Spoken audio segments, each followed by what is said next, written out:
The Indiana Fever are doing battle with the Portland Fire tonight, and we are here to talk about it, give you our thoughts on this game, what to expect, what's going on with the injury front, and we're gonna jump right on in on this stuff right here, right now. But before we do, hit the intro.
What's going on, everybody? Welcome back to an edition of Indiana Fever Unfiltered, powered by Come On Now, the podcast.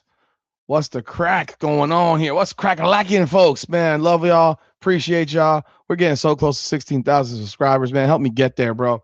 I appreciate every single one of y'all. Share the video. Let everyone know that we are here. We are getting closer and closer to 16,000 subs. We're about to crack 1,000 subs on the Indiana Fever Unfiltered channel as well. So help me break that number right there, because I am posting shorter clips of larger videos on that channel. So, if you missed the video on the main channel, and you get a chance to see it on the other channel, help get the hours up, so I can get this thing that channel really rolling to where I can, do everything on both channels and crush this thing, man. I do appreciate everything y'all are doing, watching the videos, commenting, leaving your likes, your dislikes. It doesn't matter if you like or dislike it. It's an action on the video and hype the video, man. So definitely appreciate it. Let's look at tonight's game, because it's 2:38 in the morning as I record this. I tell y'all all the time, I never stop, man. So as you can see, I'm probably not gonna get to sleep till about 4 o'clock in the morning. Then I gotta be up at 9 for a meeting.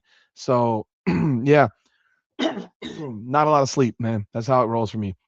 That's how it always rolls for me. Indiana Fever are hosting the Portland Fire tomorrow night. Well, again, tonight on the USA Network. The Fever is a 13.5 point favorite in this game. That's a huge number. Damn right. Indiana Fever are an 85.7% matchup predictor expectation of winning. This game is in the Gamebridge Fieldhouse, home of the Indiana Fever right now. The Fever coming off of an easy win over the Seattle Storm the other day on Sunday. And the Portland Fire, surprisingly enough, are 2-2 as well. And they are coming off of a win over the Connecticut Sun. They have actually a win over the New York Liberty. Pretty impressive. 98-96 on their home court. That was their second game of the season at home against the New York Liberty. They did have a loss by 15 in Chicago. They played 4 straight home games. Actually, this is their first road contest. So first time out of their arena, the Moda Center, I think it's called. And they were 2-2 on their home court. So good start for them. They're averaging 86.5 points per game, but they give up 94 points per game. They don't play much defense. Good news for the Indiana Fever, because the Fever don't play much defense, give up 92 points per game. The Fever averaged 96 points per game.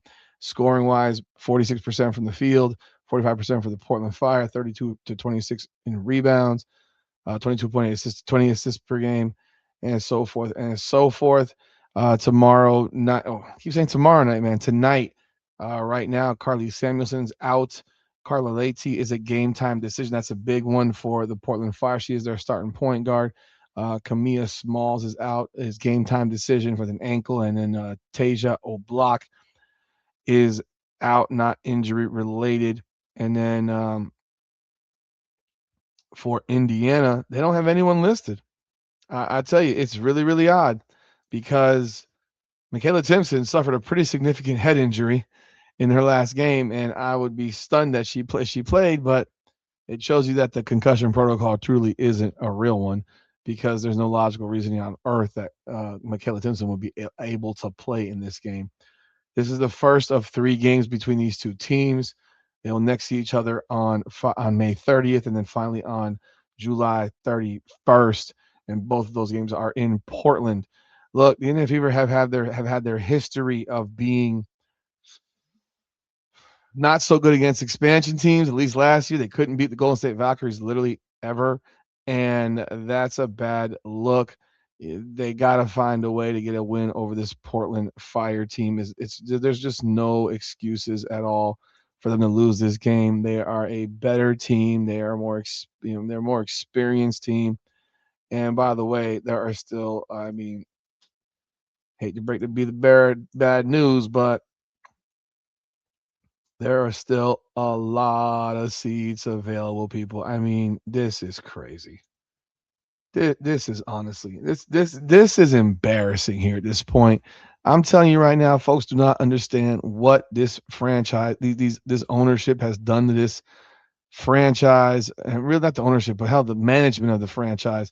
Because I don't expect nothing from a freaking 91-year-old. But I tell you what, the people that have been hired to run this thing, Kelly Krossoff and Amber Cox, along with Stephanie White. Oh, that's the wrong thing. Sorry. Look at this building. Look at this building. This is tomorrow. This is tonight. The blue is what is available. There are numerous seats available in the lower level. The upper deck is going to be empty. The mid level is going to be struggling. And then there's tons of pinks as well. So there are tons of tickets available. Standard tickets are starting at $12. Like, this is as bad as I've ever seen it. And this is a testament to the hard work and dedication that this franchise has done in trying to diminish and dim the light of its superstar. I've never seen anything like this in any professional sport. Never have I seen a franchise go out of its way to diminish and dim the light of its cash cow star. It's crazy. I would venture to guess that tonight's game will have the lowest sold ticket amount in the history of Caitlin Clark in the Game Bridge. I'm telling you right now, what they have done, and I said this weeks ago, they won't be able to sell out a Portland Fire game on a Wednesday. And this is exactly what we're going to have tonight, a Portland Fire game on a Wednesday, and you're going to have 10,000 people in the building, if you're lucky. That's embarrassing. And the national media narrative will be that they say, well, Caitlin Clark, nobody cares about her anymore. No, what's happened is the Caitlin Clark fan base, when you couple in a recession going on in this country, and you couple in the fact that you have a coach who's quite frankly pissing every fan off who cheers for her, afraid that basically they're going to put her in the corner and bring the hub back. I mean, did I hear today? I did a video on Stephanie White's interview where she said she wants to run the offense through Damiris Dantas. I mean, you can't make this crap up. She wants to run the offense through Damiris Dantas. Damiris Dantas will now become the hub. Like, this is insanity. So this is literally what you want your offense to be. So you want the offense to run through Damiris Dantas and Maisha Hines Allen. If Aliyah Boston can't play, you're running your offense through those two players. I mean, this is the type of crazy shit that has come out of Stephanie White's mouth even today. And you know what? I did the video, and it didn't even resonate on me when I saw it. And that's what's so crazy. It didn't even resonate to me when I saw it. And I was like, and then someone put in the comments, she said that she wanted Didi to run the offense. Like, what? And I went back like, oh my God. I'm so numb to this woman's voice now that I don't even hear some of the stuff she says. And I usually catch that stuff, but I didn't catch it there. So that's kind of crazy. Portland Fire are led by Carla Leite and Bridget Carlton. Um, the Bridget Carlton is averaging 17 points per game. Carla Leite is averaging 19.5 points per game, 4.5 assists, 3.5 boards. Carlton's at 17, 3 rebounds, 2.5 assists. And then Sarah Ashley Barker's averaging 10.5 points, and Sugg Sutton's averaging 10 points per game. After that, everyone's under 10. This is a team that doesn't have a lot of scoring. Carla Leite, obviously, that game time decision will be huge because if she can't play, they have no shot. If Carla Leite can't play in this game, the Portland Fire literally have no shot in this game.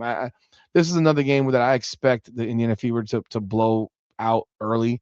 But you know what will probably happen is they'll start off strong in the first quarter, have a pretty substantial lead, see some people getting sat down, and then next thing you know, it'll be a game again and not a blowout at halftime like it should be. So I expect to see much of the same that I've seen. I would love to see this game over by halftime because it should be over by halftime. Portland should not be on the court with the Indiana Fever. Again, want to see how Caitlin Clark continues to play. That's obviously a major thing that we're watching right now. She's had the last 5 quarters have been great. 5 quarters in overtime have been great. Back-to-back double doubles, 20 plus 30 and 10 and 20 and 10. Continues to set and reset records in this league. Want to see how she performs again. I mean, I want to see that there's a consistency that continues to happen. To see that maybe she just decides, look, we're going to do things my way, and I don't give a damn what Stephanie White has to say. I'm going to take shots. I'm going to attack the basket. I'm going to get my teammates involved. I'm going to do everything that I got to do to help this team win.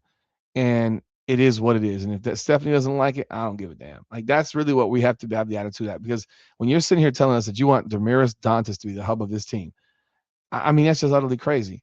Now we're also wondering, is Aliyah Boston going to play tonight? She was a game. She claims that she took herself out against who was it again? The Mystics, and then she claims that she sat herself against Seattle. Like, stop it, bro.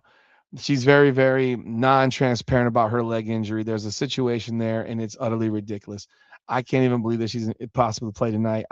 It's shocking to me because she quit that game. Like she was so bad that she quit that game against the Mystics because she was getting absolutely dominated. Kiki Ira and Shakira Awesome were crushing her. So it's gotten to the point where you sit here and you say, "Yo, I don't even know anymore. Like I don't even know anymore." I don't even want her to play. I really don't even want her to play because I want Caitlin Clark to be able to run her team her way. And if Leah Boston plays, you're going to see all that same bull crap that slows the offense down, that freaking kills pace, kills tempo, and makes it a lot more difficult to score buckets. Can Kelsey Mitchell finally get a rebound? I mean, 3 straight games without a rebound. Can we get the same type of performance out of Sophie Cunningham? Maisha Hines Allen continues to set good screens for Caitlin Clark to get her open for shots. I want to see Caitlin attack the rim more. That attacking of the rim is really important, in my opinion. She only took 10 shots last game. I'd like to see her get more shots up in this game. Really want to see Caitlin averaging 15, 16 shots per game. That's what I would ideally like to see from her. Can she get another 10 assist game? I mean, these are the different questions that are happening. Against a team like this, it should be no problem. But we all know that the problems exist because of how this game and team gets coached from game to game. It's the same old thing. It's like, what was that? The you never know what you're going to get. Like you don't know what you're going to get from this team. They're consistently inconsistent, and that also includes how they coach this team. Defensively, hope to see good defense. I mean, their defense is still bad. I don't think they played great defense versus Seattle. I thought Seattle just shot the ball horrendously. I'd love to see this team play a zone once in a while. It'd be great. It'd be wonderful. How much time does Raven Johnson get? Does Raven Johnson get some playing time with Caitlin Clark and allow Caitlin to be off the ball and Raven get her the ball? And same thing with Kelsey Mitchell. Does she play the point guard, or does Kelsey Mitchell say, "I'm taking the ball and then I'm going to dribble the air out the ball"? So there's so many different factors here. Does Lexi Hall finally hit some threes from the corner?